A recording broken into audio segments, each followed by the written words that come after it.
Well, an apparent overdose death is made more complicated by an accidental phone call.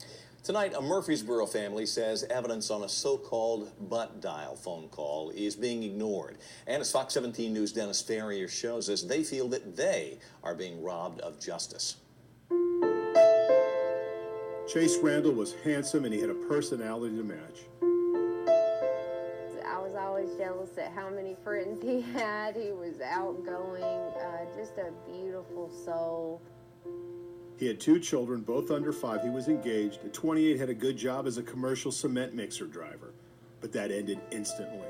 A horrific accident on 840, 18 broken bones, 3 brain surgeries.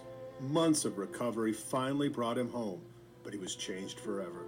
He was disfigured, he was blinded, but he was Chase and he was home.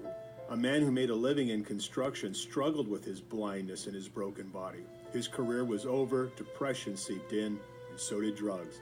First painkillers, and then heroin. But Chase had fight. He asked to go to drug rehab. He came home for Christmas clean.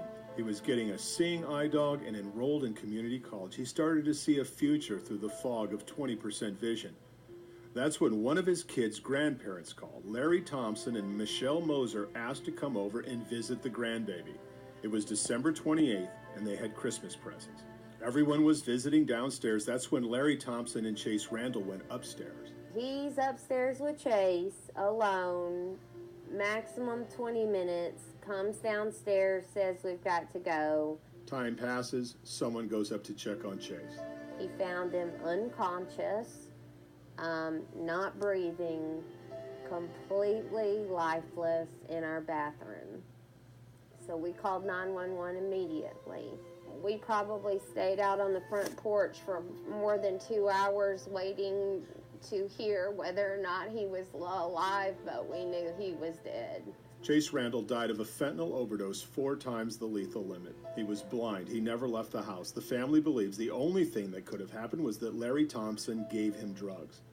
They didn't have to wait long to learn more. You're not going to believe this, but I have received what is commonly called as a butt call from Larry Thompson. The grandparents butt call a family member. Listen closely to the recording.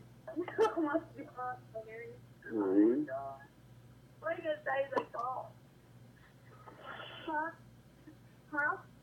What are you going to say when they call? What are you going to say when they call? What are you going to say when they call? Hey, we're fine. He's fine. He's okay. Was he sitting on the commode? Yes. No, he was sitting on the floor. And they took him sitting up? Yes. He's Sitting up. Sitting up. Breathing.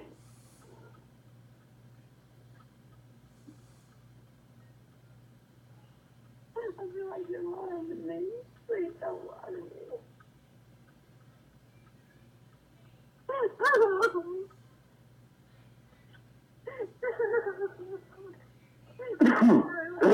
You understand, right?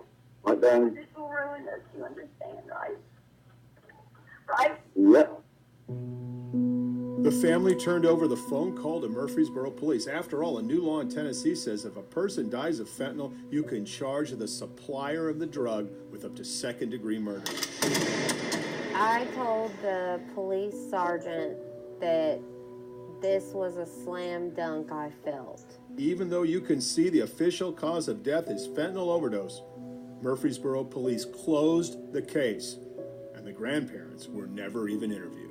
Let's fix this. Let's go after the drug dealers. Let's go question the gentleman that was in my house and served my brother fatal drugs. Let's question him. Let's get him off the street.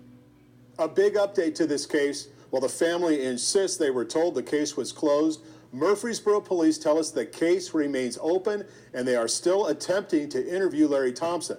Of course, it's been 4 months now. I'm Dennis Ferrier, Fox 17 News. Going in